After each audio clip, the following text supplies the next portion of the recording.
Good morning everyone. स्वागत है आप सभी का मेरे चैनल पे। तो आज हम शुरू करेंगे हिस्ट्री और सबसे पहले एंशिएंट हिस्ट्री। तो बिना कोई समय ख़राब किए शुरू करते हैं। सबसे पहले हम पढ़ेंगे ऐतिहासिक स्रोत के बारे में कि किस तरीके से हमें पता लगता है कि हिस्ट्री उस समय थी, उस समय भी चीज़ें हुई थीं। तो वो हमें पता लगता है 3 चीज़ों के माध्यम से: पुरातात्विक स्रोत, साहित्यिक स्रोत, विदेशी यात्रियों एवं लेखकों का विवरण। पुरातात्विक स्रोत में अभिलेख, मुद्रा, मूर्तियाँ, चित्रकला एवं स्मारक आते हैं। अभिलेख शिलाओं, स्तंभों, ताम्रपत्रों, दीवारों, मुद्राओं एवं प्रतिमाओं आदि पर खुदे हैं। इसके बाद अन्य अभिलेख हैं जिसमें कि हाथी गुम्फा अभिलेख है, ये कलिंग नरेश खारवेल के समय पर बना है। प्रयाग स्तंभ समुद्रगुप्त ने बनवाया था। मंदसौर मालवा नरेश यशोधर्मन। जूनागढ़ अभिलेख रुद्रदमन और ऐहोल अभिलेख पुलकेशिन द्वितीय द्वारा बनवाया गया था। ये सभी बहुत प्रसिद्ध राजा थे और इनके बारे में आप आगे पढ़ेंगे। साहित्यिक स्रोतों में धार्मिक साहित्य एवं धर्मेतर साहित्य शामिल हैं। धार्मिक साहित्य के अंतर्गत वेद, उपनिषद, रामायण, महाभारत, पुराण, स्मृति ग्रंथ, बौद्ध एवं जैन ग्रंथों का सम्मिलित किया गया है। धर्मेतर साहित्य में ऐतिहासिक एवं समकालीन साहित्य जैसे कि अर्थशास्त्र जो कि कौटिल्य द्वारा लिखा गया है, मुद्रा राक्षस जो विशाख दत्त के द्वारा लिखा गया है, कथा सरित सागत सोमदेव के द्वारा, राजतरंगिणी कलहड़ तथा पृथ्वीराज रासो चंद्रबरदाई के द्वारा लिखा गया है। हर्षचरित बाणभट्ट के द्वारा लिखा गया है। तो ये इन जो किताबों से ये जो लेख हैं इनके लिखे हुए, इनसे भी हमें प्राचीन भारत की काफ़ी जानकारी मिलती है। इसके बाद हमारे 4 वेद हैं: ऋग्वेद, यजुर्वेद, सामवेद, अथर्ववेद। तो ऋग्वेद के पुरोहित जो कि मंत्रों का जाप करते थे उन्हें होत्र कहा जाता था। यजुर्वेद के अध्वर्यु, सामवेद के उद्गाता और अथर्ववेद के ब्रह्मा पुरोहित कहे जाते हैं। चलिए, तो हम इंडस वैली सिविलाइजेशन में सभ्यता, आर्थिक जीवन ये सब पढ़ चुके हैं और अब हम पढ़ेंगे वैदिक काल को और शुरू करते हैं। 1500 ईस्वी ईसा पूर्व से 600 ईसा पूर्व तक के कालखंड को वैदिक संस्कृति की संज्ञा दी जाती है। वैदिक काल के 2 भाग हैं, ऋग्वैदिक और उत्तर वैदिक। आर्य सर्वप्रथम अफगानिस्तान एवं पंजाब में बसे और मैक्स मूलर ने आर्यों का मूल निवास मध्य एशिया माना है। तो सबसे पहले आर्य आए थे। व्यापार के संदर्भ में मेसोपोटामिया के सारगोन युगीन अभिलेखों में मेलुहा, दिलुमन तथा मगन का उल्लेख मिलता है। मेलुहा की पहचान सिंधु घाटी से होती है। हड़प्पा और मोहनजोदड़ो, यानी कि मोहनजोदड़ो का मतलब होता है मृतकों का टीला, व्यापार के प्रसिद्ध केंद्र थे। कालीबंगा से प्राप्त मेसोपोटामिया की बेलनाकार आकृति युक्त मोहर से यह ज्ञात होता है कि मेसोपोटामिया तथा हड़प्पा सभ्यता के स्थलों के बीच घनिष्ठ व्यापार संबंध था। उस समय व्यापार होता था। सिंधु सभ्यता में सिक्के नहीं मिले हैं, वस्तु विनिमय द्वारा ही व्यापार होता था। बार्टर सिस्टम जिसे कहते हैं कि आपने किसी को कुछ दिया, उसके बदले में उसने भी आपको कुछ दिया, और इस तरीके से व्यापार होता था। भारत में चांदी सर्वप्रथम हड़प्पा सभ्यता के स्थलों में पाई गई। इसके बाद हम जानेंगे हड़प्पाकालीन व्यापार व्यवस्था। अफगानिस्तान और ईरान से जो आयातित वस्तुएं थीं वो टिन, राजस्थान बलूचिस्तान से तावा, अफगानिस्तान फारस कर्नाटक से सोना, अफगानिस्तान फारस ईरान से चांदी, दक्षिण भारत ईरान राजस्थान और अफगानिस्तान यहाँ से सीसा, और सौराष्ट्र यहाँ से गोमेद, और अफगानिस्तान से लाद वर्द मणि। तो इस तरीके से व्यवस्था थी व्यापार की। और इसके बाद हम जानेंगे इस काल की कुछ प्रमुख नदियाँ। तो क्रुमु जिसे आधुनिक में कुर्रम कहते हैं, प्राचीन में शतुर्दी और आधुनिक शतलज। तो इस तरीके से कुभा, काबुल, बितस्ता, झेलम, अस्किनी, चिनाब, परुसणी, रावी, विपाशा, ब्यास, दशरणी, घग्गर, गोमल, गोमती, सुवास्तु, स्वात, इस तरीके से नदियों की व्यवस्था थी। आगे हम पढ़ेंगे आर्थिक व्यवस्था। गाय यहाँ पर मुद्रा की परिचायक थी और घोड़ा एक उपयोगी पशु था। आर्य रथों का प्रयोग करते थे। ये बाघ, मछली, नमक, चावल, लोहा तथा चांदी से अपरिचित थे। ऋग्वेद में बढ़ई, रथकार, बुनकर, चर्मकार, कुम्हार आदि शिल्पियों के उल्लेख हैं। चलिए जानते हैं कि सामाजिक अर्थव्यवस्था कैसी थी। समाज पितृसत्तात्मक था। इंडस वैली सिविलाइजेशन में जब हम पढ़ रहे थे तो समाज मात्र सत्तात्मक था, यहाँ पर पितृसत्तात्मक था। सामाजिक विभाजन कर्ममूलक था। बाल विवाह, तलाक, सती प्रथा, जाति प्रथा, पर्दा प्रथा आदि का प्रचलन नहीं था। जीवन भर अविवाहित रहने वाली महिलाओं को अमाजू कहा जाता था। ये प्रश्न आता है। इसके बाद देखेंगे राजनीतिक व्यवस्था। राजनीतिक व्यवस्था सरल तथा कबीलाई संरचना पर आधारित थी। संपूर्ण कबीला जन कहलाता है तथा कबीलों के प्रधान को राजन कहा जाता है। सभा, समिति, विदत आदि संस्थाएं राजा पर नियंत्रण रखती थीं। परिवार के समूह को ग्राम और ग्राम के प्रधान को ग्रामीणी कहा जाता था। आर्यों की भाषा संस्कृत थी। धार्मिक व्यवस्था कैसी थी? ये ऋग्वैदिक काल में इंद्र सबसे महत्वपूर्ण देवता थे। इन्हें ऋग्वेद में पुरंदर कहा गया है। और दूसरा महत्वपूर्ण देवता अग्नि तथा तीसरे सबसे महत्वपूर्ण देवता वरुण थे। वरुण नैतिकता का स्वामी माने जाते थे। स्तुति पाठ तथा यज्ञ द्वारा उपासना की जाती थी तथा यज्ञ में बलि के रूप में साग, सब्जी और जौ आदि भेंट किए जाते थे। सोम को पेय पदार्थ का देवता माना जाता था। देवताओं का ही पेय था एक्चुअल में ये। ऋग्वेद में सर्वाधिक पवित्र नदी के रूप में सरस्वती को नदीतमा कहा गया है। सत्यमेव जयते मुंडकोपनिषद से तथा अस्तोमा सदगत में बृहदारण्य उपनिषद से लिया गया है। इसके बाद ऋग्वेद के देवी देवता दिए गए हैं। इंद्र अग्नि, वरुण मारुत, देव यानी आकाश के देवता, उषा प्रगति और उत्थान की देवी, सोम वनस्पति देवता, आश्विन विपत्तियों को हरने वाले देवता और पूषण पशुओं के देवता। हम जानते हैं उत्तर वैदिक काल के बारे में। इस काल में वैदिक सभ्यता का विस्तार बिहार तक हो गया था। कुरु, पांचाल और काशी उत्तर वैदिक काल के मुख्य जनपद थे। अंग और मगध आर्य क्षेत्र से बाहर थे। सामवेद, यजुर्वेद एवं अथर्ववेद तथा ब्राह्मण ग्रंथों, आरण्यकों एवं उपनिषदों की रचना इसी समय हुई थी। राजनीतिक व्यवस्था, राजतंत्र शासन का आधार क्षेत्र बना। इस समय कबीले एक दूसरे से विलीन होकर जनपदों के रूप में सामने आए। सभा एवं समिति को जो राजा की निरंकुशता पर रोक लगाती थी कि महत्व में कमी आई। सामाजिक व्यवस्था, समाज में स्त्रियों की दशा में गिरावट आई। गोत्र प्रथा प्रचलित थी। वर्ण व्यवस्था जन्म के आधार पर स्थापित हुई। परिवार में पितृ प्रधान एवं संयुक्त परिवार की व्यवस्था प्रचलित थी। आर्थिक व्यवस्था देखते हैं। कृषि तथा पशुपालन के साथ विभिन्न शिल्पों की चर्चा मिलती है।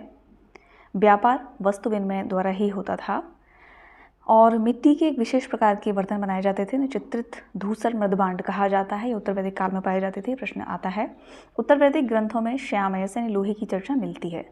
धार्मिक व्यवस्था देखते हैं। इंद्र के स्थान पर प्रजापति के सर्वाधिक प्रिय देवता बने। प्रजापति जो है वो सर्वाधिक प्रिय देवता बने। समाज में ब्राह्मणों का प्रभुत्व बढ़ गया क्योंकि वे धार्मिक अनुष्ठान करते थे और जादू टूने में विश्वास बढ़ गया था। वैदिक साहित्य में के बारे में कुछ पढ़ते हैं। इसमें ऋग्वेद, वेदों के बारे में पढ़ते हैं। ऋग्वेद में 10 मंडल, 1028 श्लोक यानी कि 1017 सूक्त तथा लगभग 10,600 मंत्र हैं। ऋग्वेद में दशरथ युद्ध का उल्लेख हुआ है। यह रावी नदी के तट पर हुआ था जिसमें सुदाश विजय हुआ था। 10वें मंडल के पुरुष सूक्त में 4 वर्णों ब्राह्मण, क्षत्रिय, वैश्य और शूद्र पहली बार यही उल्लेख हुआ है ऋग्वेद में। तो इसमें क्या है कि 10 मंडल, 1028 श्लोक तथा 10,600 मंत्र हैं। इसके बाद यजुर्वेद कर्मकांड प्रधान ग्रंथ है। ये 2 भागों में विभक्त है। कृष्ण यजुर्वेद यानी कि गद्य है और शुक्ल यजुर्वेद यानी पद्य। इसके बाद आता है सामवेद। साम का अर्थ होता है गान, संगीत से संबंधित है हमारा सामवेद। अथर्ववेद, अथर्व का शब्द का जो तात्पर्य है वो है पवित्र या जादू, पवित्र जादू। अथर्ववेद में रोग निवारण, राजभक्ति, विवाह, अंधविश्वासों का वर्णन है। तो इसके बाद भी कुछ ब्राह्मण, आरण्यक, उपनिषद, उपवेद, वेदांग ये सब दिए गए हैं जिसमें कि हम पढ़ेंगे उपनिषद के बारे में। इनका शाब्दिक अर्थ उस विद्या से है जो गुरु के समीप बैठकर एकांत में सीखी जाती है। इसमें आत्मा और ब्रह्म के संबंध में दार्शनिक चिंतन का वर्णन किया गया है। उपनिषदों की संख्या 108 है। इन्हें वेदांत भी कहा जाता है। अगर वेदांत ये है तो फिर वेदांग क्या है? वेदों का अर्थ समझने के लिए वेदांग की रचना की गई है। ये 6 हैं: शिक्षा, कल्प, व्याकरण, निरुक्त, छंद एवं ज्योतिष। कितना कुछ है हमारी भारतीय सभ्यता में सीखने के लिए, जानने के लिए, और बहुत ही सुंदर है सब कुछ। अन्य ग्रंथ हैं षड्दर्शन, पुराण और रामायण। षड्दर्शन में जो दर्शन है हमारे सांख्य, योग, वैशेषिक, न्याय, पूर्व मीमांस, उत्तर मीमांस, इनके बारे में जो है पढ़ा है। सांख्य के जो प्रवर्तक थे वो कपिल थे, योग के पतंजलि, वैशेषिक के कणाद, न्याय के गौतम, पूर्व मीमांस के जैमिनी और उत्तर मीमांस के बादरायण यानी कि व्यास। पुराण के बारे में जानेंगे। मत्स्य पुराण, विष्णु पुराण, नारद पुराण, वामन पुराण प्रमुख पुराण हैं और सर्वाधिक प्राचीन मत्स्य पुराण है। जानेंगे हम कि सर्वाधिक प्राचीन कौन सा पुराण है? मत्स्य पुराण, जिसमें विष्णु के 10 अवतारों का उल्लेख है। इसके बाद रामायण, महर्षि वाल्मीकि ने इसकी रचना की थी। इसे चतुर्विंशति सहस्त्र संहिता भी कहा जाता है रामायण को। महाभारत की रचना महर्षि व्यास ने की थी और महाभारत को जय संहिता और सत सहस्त्री संहिता के नाम से भी जाना जाता है।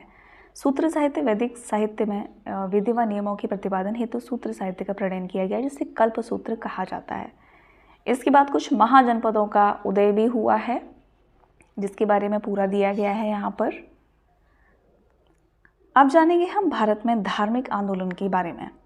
ईसा पूर्व 6वीं सदी में ब्राह्मणवादी कर्मकांडों के विरुद्ध नास्तिक एवं अनीश्वरवादी बौद्ध एवं जैन धर्मों का उदय हुआ। तो सबसे पहले जानते हैं जैन धर्म के बारे में। जैन धर्म के संस्थापक तथा प्रथम तीर्थकर ऋषभदेव थे।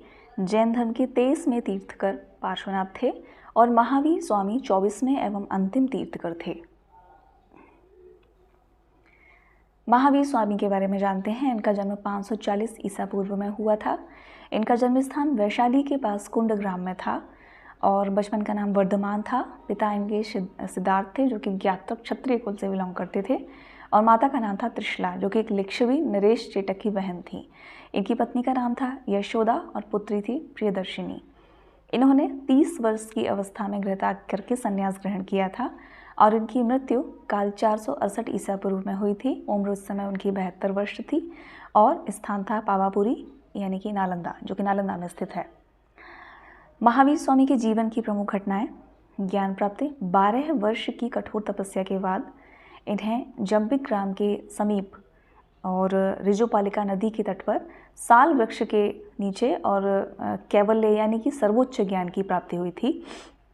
कैवल्य की प्राप्ति के बाद महावीर को कैवलिन, जिन या विजेता, अहर्थ यानी योग्य आदि नामों से जाना जाने लगा। जैन संघ पावापुरी में इसकी स्थापना हुई और शिष्य थे इनके जामाली चंदना, सुधर्मन, महाशय, कुंडकोलीय एवं नंदिनी पिया, कामदेव। इसके बाद जैन महासंगतियाँ पढ़ेंगे। इनकी प्रथम जैन महासंगति जो हुई थी वो 322 से 298 ईसा पूर्व पाटलिपुत्र में हुई थी और संगीतीय अध्यक्ष स्थूलभद्र थे। और द्वितीय 512 ईस्वी में बल्लभी में देवर्दे क्षमाश्रवण इसके संगीतीय अध्यक्ष थे।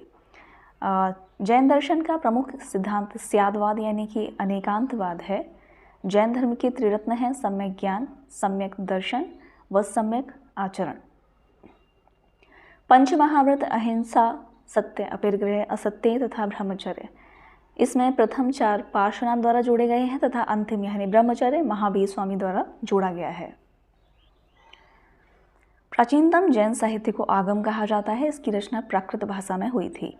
महावीर जी ने अपना प्रथम उपदेश राजगृह यानी कि अर्धमगधी भाषा में राजगृह में दिया था। जैन धर्म 2 पंथों श्वेतांबर एवं दिगंबर में बटा हुआ है। श्वेतांबर श्वेत वस्त्र धारण करने वाले लोग हैं, जबकि दिगंबर पंथ को मानने वाले वस्त्रों का परित्याग करते हैं। महावीर स्वामी की मृत्यु के बाद जैन संघ का प्रथम अध्यक्ष सुधर्मन था। इसके बाद हम जानेंगे बौद्ध धर्म के बारे में। बौद्ध धर्म के संस्थापक महात्मा बुद्ध थे। बौद्ध धर्म के संस्थापक महात्मा बुद्ध थे और महात्मा बुद्ध का जीवन परिचय पढ़ेंगे। अब जन्म 563 ईसा पूर्व में हुआ था। इनका जन्म स्थान था लुम्बिनी, जो कपिलवस्तु में है। पिता थे शुद्धोधन, शाक्यों के राज्य कपिलवस्तु के शासक थे। माता थी महामाया देवी। इनकी बचपन का नाम सिद्धार्थ था। इनका पालन पोषण गौतमी प्रजापति इनकी मौसी जी ने किया था। विवाह 16 वर्ष की अवस्था में यशोधरा से हुआ था, जो कि कोलिय गणराज्य की राजकुमारी थी। इनके पुत्र का नाम था राहुल। कुछ महत्वपूर्ण घटनाएं पढ़ेंगे। गृहत्याग यानी कि महाभिनिष्क्रमण इसको बोला जाता है। 29 वर्ष की आयु में इन्होंने किया था और इन्हें ज्ञान की प्राप्ति हुई थी 35 वर्ष की आयु में वैशाख पूर्णिमा के दिन। स्थान बोध गया। घटना इसको संबोधि और वृक्ष पीपल वृक्ष, बोधि वृक्ष भी जिसे कहते हैं, उसके नीचे। इनका प्रथम उपदेश जो हुआ था वो सारनाथ में हुआ था, ऋषिपत्तनम। और घटना धर्म चक्र प्रवर्तन के नाम से जानी जाती है। मृत्यु काल जो है वो 483 ईसा पूर्व है, वैशाख पूर्णिमा के दिन, और स्थान कुशीनगर। और घटना महापरिनिर्वाण के नाम से इस घटना को जानते हैं। बुद्ध, संघ एवं धम्म को त्रिरत्न कहा जाता है। बौद्ध ग्रंथों में त्रिपिटक, पाली भाषा में इसको लिखा गया, सर्वाधिक महत्वपूर्ण है। ये है विनय पिटक, सुत्त पिटक तथा अभिधम्म पिटक। तो बौद्ध धर्मों में कमल एवं साण जन्म का, घोड़ा गृह त्याग का, बोधि वृक्ष ज्ञान का, पदचिन्ह निर्वाण का, चक्र प्रथम उपदेश का एवं स्तूप मृत्यु का प्रतीक है। बौद्ध दर्शन का मूल आधार 4 आर्य सत्य हैं। दुखों के कारण कार्य चक्र को प्रतीत्य समुत्पाद कहा गया है। इसके बाद हम इनकी संगीत यानी सभा के बारे में पढ़ेंगे, जो कि बहुत इंपॉर्टेंट है, बौद्ध संगीतियाँ जो भी हैं। तो प्रथम जो बौद्ध संगति हुई थी वो हुई थी 483 ईसा पूर्व में राजगृह में, और अजातशत्रु का शासनकाल था उस समय। द्वितीय वैशाली में, तृतीय पाटलिपुत्र में और चतुर्थ कुंडनवन में। तो इसके जो शासनकाल हैं अजातशत्रु, कालाशोक, अशोक और कनिष्क, इनके समय में इनकी बौद्ध संगतियाँ हुई थी। तो प्रथम राजगृह में, द्वितीय वैशाली में, तीसरी पाटलिपुत्र और चौथी कुंडनवन। चतुर्थ बौद्ध संगीति में बौद्ध धर्म 2 संप्रदायों यानी कि हीनयान और महायान में विभक्त हो गया था। आगे बढ़ते हैं। अब हमारा जो टॉपिक है ये बिल्कुल नया है, ये है मगध का उदय। 6ठी शताब्दी ईसा पूर्व में मगध एक शक्तिशाली राज्य बन के उभरा और मगध का एक साम्राज्य के रूप में आविर्भाव हर्यक वंश के साथ हुआ। हर्यक वंश जो है इसे एक स्पेशल नाम से भी जाना जाता है, पितृहंता वंश के नाम से इसे जानते हैं। इसकी शुरुआत 544 से 422 ईसा पूर्व तक है। तो बिंबिसार सबसे पहला राजा था यहाँ का, तो जानते हैं। यह हर्यक वंश का संस्थापक था तथा उसका उपनाम श्रेडिक श्रोणीय था, श्रेडिक या श्रोणीय, तथा यह राजधानी गिरिब्रज, इसकी राजधानी राजगृह थी बिंबिसार की। बिंबिसार ने वैवाहिक संबंधों में कौशल नरेश प्रसेनजित की बहन वैशाली की चेटक की पुत्री चेल्लड़ा तथा पंजाब की राजकुमारी क्षेमभद्रा से विवाह कर साम्राज्य का विस्तार किया। पहले इसी तरीके से विवाह होते थे जो कि पॉलिटिकल रूप से भी लाभदायक हों। बिंबिसार के बाद अजातशत्रु आया। बिंबिसार की हत्या करके उसके पुत्र अजातशत्रु ने जो है मगध की गद्दी हत्याई और 493 ईसा पूर्व में वह गद्दी पर बैठा। उससे इतना इंतजार नहीं हुआ, उसने अपने पिता को मार दिया। अजातशत्रु का उपनाम कुड़िक था, वह बौद्ध धर्म का अनुयायी था। उदायन, इसके बाद उदायन आया। अजातशत्रु की हत्या करके उसके पुत्र उदायन ने 460 ईसा पूर्व में की और मगध की गद्दी पर बैठा। उदायन ने पाटलिपुत्र की स्थापना की और नागदशक हर्यक वंश का अंतिम शासक था। नागदशक हर्यक वंश का अंतिम शासक था। इसके बाद आया है शिशुनाग वंश। हर्यक वंश के बाद शिशुनाग वंश आता है। शिशुनाग ने अवंती पर विजय प्राप्त की एवं वैशाली को राजधानी बनाया। शिशुनाग वंश का अंतिम राजा नंदिवर्धन था। नंद वंश के बारे में पढ़ेंगे 321 ईसा पूर्व में। महापद्मनंद वंश नंद वंश का संस्थापक था। धनानंद, जिसके बारे में धनानंद बहुत फेमस रहा है, सिकंदर का समकालीन था। ये नंद वंश का अंतिम शासक था और ग्रीक लेखकों ने घनानंद को अग्रमीज भी कहा गया है। तो बारे में पढ़ेंगे सिकंदर के बारे में। मकदूनिया के शासक फिलिप का पुत्र सिकंदर अरस्तु का शिष्य था। सिकंदर तथा पोरस के बीच 326 ईसा पूर्व में हाडेस्पीज का युद्ध यानी कि बेतस्ता का युद्ध हुआ। सिकंदर की सेना ने व्यास नदी पार करने से मना कर दिया और सिकंदर स्थल मार्ग से वापस लौट गया। 323 ईसा पूर्व में बेबीलोन में सिकंदर की मृत्यु हुई थी। अब हम आते हैं मौर्य समाज में। मौर्य समाज 321 से 184 ईसा पूर्व तक था। चंद्रगुप्त मौर्य इसका पहला शासक था। 322 ईसा पूर्व में चंद्रगुप्त मौर्य ने गुरु चाणक्य की सहायता से घनानंद की हत्या कर मौर्य वंश के शासन की नींव रखी। चंद्रगुप्त ने 305 ईसा पूर्व में सिकंदर के सेनापति सेल्यूकस को हराया। सेल्यूकस ने एरिया, अराकोसिया, जेड्रोसिया और पेरिपेनेसाई राज्य प्रदान किए। बहुत इंपॉर्टेंट नहीं है। चंद्रगुप्त ने श्रवणबेलगोला यानी मैसूर में देह त्याग किया और चंद्रगुप्त को सेंड्रोकोट्स भी कहा गया है। This is important. इसके बाद चंद्रगुप्त मौर्य के बाद आता है बिंदुसार का नंबर। चंद्रगुप्त की मृत्यु के बाद उसका पुत्र बिंदुसार गद्दी पर बैठा। उसके शासनकाल में तक्षशिला में 2 विद्रोह हुए जिन्हें दबाने के लिए उसने पहले सुसीम को और बाद में अशोक को भेजा। सीरिया के शासक एंटियोकस I ने डायमेकस को तथा मिस्र के शासक टालमी ने डायनेसिस को बिंदुसार के दरबार में भेजा था। ये भी मुझे कुछ इतना इंपॉर्टेंट नहीं लग रहा। इसके बाद हम पढ़ेंगे अशोक के बारे में। अशोक 269 ईसा पूर्व में मगध की राजगद्दी पर बैठे। राजगद्दी पर बैठने के समय वह अवंती का राज्यपाल था। अशोक ने कलिंग युद्ध 261 ईसा पूर्व में हुए रक्तपात से दुखी होकर बौद्ध धर्म स्वीकार किया था। अशोक ने सांची के स्तूप का निर्माण कराया था। अशोक के अभिलेख को सर्वप्रथम जेम्स प्रिंसिप ने 1837 ईस्वी में पढ़ने में सफलता प्राप्त की। उसने बौद्ध धर्म के प्रचार के लिए अपने पुत्र महेंद्र एवं पुत्री संघमित्रा को श्रीलंका भेजा था। अशोक के बाद कुड़ाल गद्दी पर बैठा। बहद्रथ इस वंश का अंतिम शासक था। इसके बाद आता है शुंग वंश। मौर्य वंश के बाद आता है शुंग वंश। 145 ईसा पूर्व में अंतिम मौर्य शासक बहद्रथ की हत्या कर उसके सेनापति पुष्यमित्र शुंग ने गद्दी हत्या ली और शुंग वंश की स्थापना की।